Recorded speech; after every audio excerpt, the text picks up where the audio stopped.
you have these lows, these big challenges. I think it pushes you the most as a person to, like, you have to change, and you're always fighting something. Like, action is live all the time. Your ass is against the wall, and you're just riding life on the edge. And it really brings a lot of personality out of somebody and really shows somebody what they're capable of.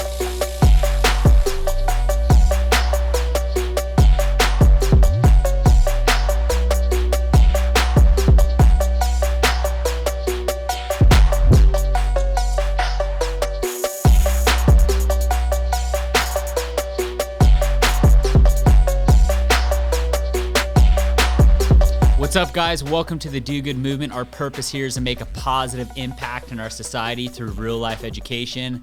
The movement comes into play when you share the content to help other people do good just like you. Back in the studio, as some of you guys might know who've been listening to the podcast for some time now, due to living out of state, I'll travel down to Southern California and knock out a lot of episodes in one day. Really why I do this is my purpose in life now is I just want to help people, and I want to help people do good. I've lived a very fortunate life due to people's investments into me and the life that God's given me to learn from. And if I look at giving back, yeah, can you give back financially? Absolutely. But the one thing that's changed my life are the tools that I've been able to learn that people have given me, and the tools that I've learned through some of the failures that I made and how I came back from that, just real life examples. So really my goal is I live life, I run businesses, I have a family, I do all this different stuff, and come on here and really share with you guys what I learned to help you through the next chapter of your life, to hopefully not make some of the same mistakes that I've made. So if you're new here, welcome. And let's jump right into this. So today I'm going to go through a couple business things. That's one thing you'll notice about this podcast. I'll jump around between business and family and, personal development, fitness, diet, a little bit of everything, because I think it takes all of that to be really a well-rounded person to perform at a high level in just anything you do. Today on the business side, I want to talk about growth versus profit.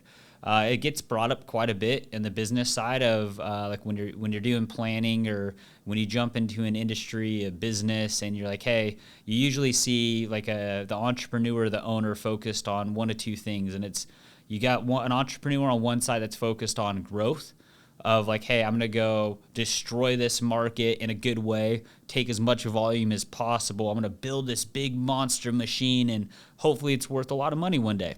And then you have the entrepreneur on the other side that is a lot more conservative. Hey, I'm going to go in here. My goal is just to make some money. I want to have a little bit of growth year over year. And I just want to build a sustainable business for my family and I. And, one day if it gets big, that's great. But I'm just going to focus on, profit and sustainability. And so when I say that, I want you to think, like, who are you? Like, if you own a business today, who are you? If you would open up a business today, which one would you pick and why? And take a second, think about that, write it down. I'm going to go through both scenarios. I own companies today that I want to dominate the world and own the whole market and build this big badass machine. And I also own companies today where we play a very conservative role and have slow growth. Going into a little bit of storytelling here, in my earlier years, anything I was involved in, like I've lost some people because everything I had my hands in, it had to be like the big badass growth model, like hyper competitive. And then over now my I've come on to 14 years here of business, a little bit more seasoned, and I've learned really the good and bad of each and every one. So as I kind of plan my personal portfolio of companies, I like to do a little bit of both. If I have a really good leader that's in one of my companies that runs a really good team, really good culture, very consistent, and that leader's MO is like, hey, I want to, have a consistent business. Let's have this thing make us some good money, make profit, have slow growth, very low risk. I let that leader go ahead and do that, and I stand behind that 100%. The companies that I run personally that I have a lot of involvement into, or let's say one of my larger ones that I've just been a part of since I was a kid, that's really the big badass grow profit. It's there, cool, but looking to just create a machine. And then some of the newer companies I'm right there in the middle. Like I'm grabbing kind of some of the low hanging fruit and trying to push it as much as I can, but I'm still watching the net profit percentage to make sure that I'm healthy in case I ever want an out. So that gives you a little bit of mix of like my portfolio and what I do. And I want to really pull back the onion right now and walk you through the good and bad of both of them. So talking about the first one of like, I think what gets a lot of people fired up is like the competitive, like a lot of us are competitive and, we have pride and we want to build a legacy. When you look at the amount of working years that we're actually really sharp, you got from probably 20 to 70, so you have 50 years, a good amount of time, but 50 years, when you really think about it after making mistakes and different things like that, it's not a lot of time, because if you do a couple good mess ups, like you're starting from zero a few times. So when you think of that big badass grow model, I like it. I like it because it's very exciting. It's like a roller coaster ride. You have these massive highs, you have these lows, these big challenges. I think it pushes you the most as a person to, like, you have to change, and you're always fighting something. Like, action is live all the time. Your ass is against the wall.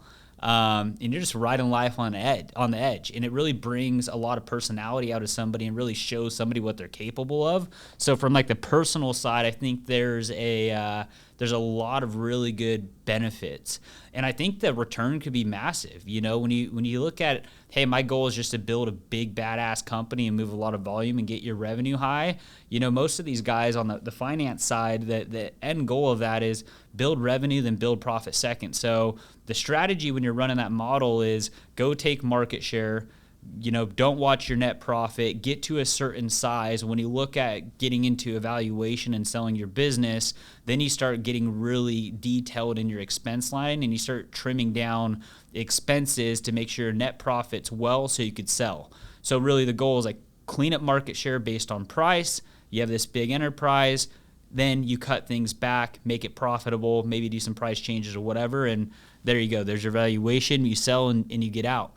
The only thing I would say about that is, like, I have positioned one of my companies to do that before, and getting towards the very end, I've got slapped around pretty good, and I didn't make it to that point, Thank God I have a lot of good people on my team, and we know how to maneuver and make change, but that long story into this point. But the downside of that, guys, is to go grow fast, it takes a lot of capital, because if your service or inventory, whatever it might be, there's a lot of money invested into assets.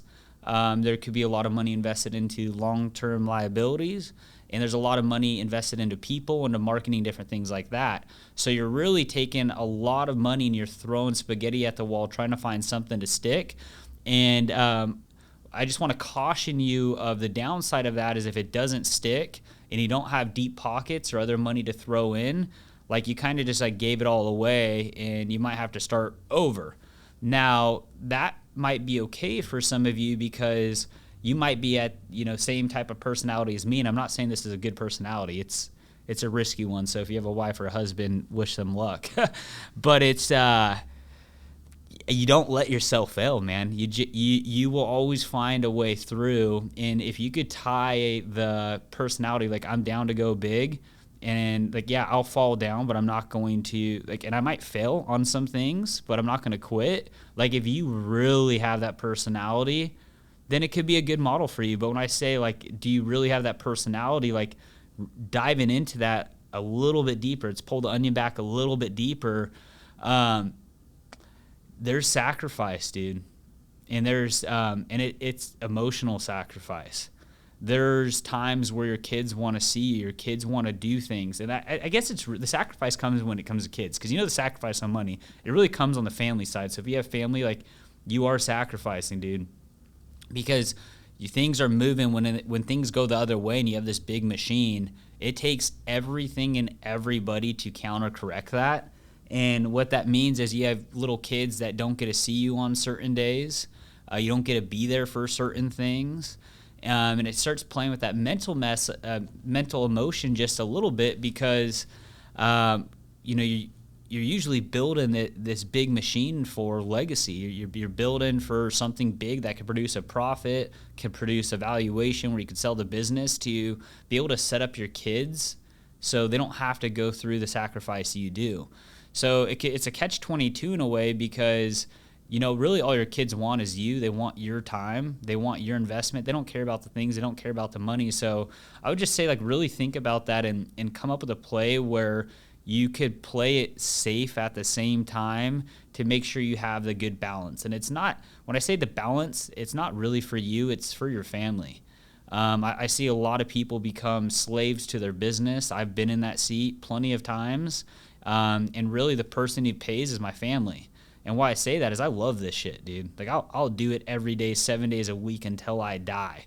Like when my kids are older, like, what I want to do is I want to go do business. I want to do it with my wife because it's action packed and it is a lot of fun. But it could also become an addiction. And then it could also suck you right in where, as I said, you're not making those investments in life. So not to scare you from it. I've hit pretty big, running that play. But by the grace of God, I was able to start this at 18 years old. I didn't have my first kid till 26, and she was really little till about 29. So I had a good 10-year run to sacrifice everything and live at my parents' house and have no bills or really any expectation of like having to plan ahead until like the last 6 years. So when you guys have like little ones, I just really want you to think about that model. I'm not saying that model's not for you. It's just like, when do you do the model? You know what I'm saying? It doesn't have to be today. Just plan around that. Going to now the other side of this on the conservative play. Now that play is really cool because it's very controllable. You get to control really how much money you're spending and how much money's coming in. You get to control the size of your team, and you're really calling the plays versus just like, hey, we're just going to take over this whole market. You come up with a very simple plan. Okay, check box 1, cool. Come up with another plan, check box 2, a little bit slower, a little bit less stress, making some money, maybe a little bit of 20% of growth next year by just doing it 1 or 2 things. It doesn't take all this chaos, right? But it's not as fun. Like you're watching people pass you up, people who come in the industry that are newer, that are doing bigger or better things. So, you can't really have an ego with that play. You just got to like, hey, man, they have a different model. I'm not looking to do that model. I'm good with mine.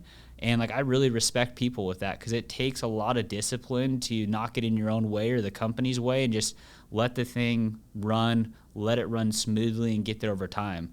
And the life we live, man, it's like instant gratification is what everybody's looking for.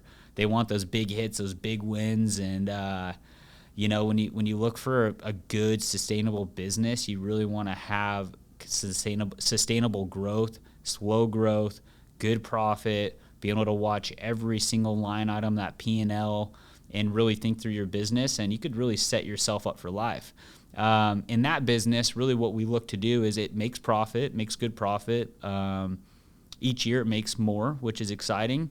That business, really our strategy there is like, hey, that company's not going to be this, hopefully it becomes this massive machine throughout time, but it's not, I don't really have a big expectation there. I look at it as like, I want it to cash flow. I want it to profit. I want to be able to take that profit, put it into commercial real estate and other investments. And then I'm really using that company to build the real estate portfolio and a couple other things. And then so when you look at it from a long-term, a 10, 20, 30-year deal, what this company has allowed me to do is build this massive real estate portfolio. At least that's what we're planning, and that's what we're currently working on. As some of my other companies I'm working on, I'm going freaking big. I don't care if I make it or I don't make it. I'm giving it hell and going to create something cool. So just wanted to give you my opinion on both, now doing this for almost 14 years and playing on both sides, and not either is wrong or right. This is really just you looking in the mirror, you looking at your family if you have one, and picking the right road, because you could still build legacy with both. That's what I realized. If you have a slow growing company, just be very conservative how you spend your money. Use that money to invest into long-term assets that will create that legacy for you and your family. So Just wrapping this up, I love you guys. Thank you for your support, and I'll continue to come on here and do what I can. Do good.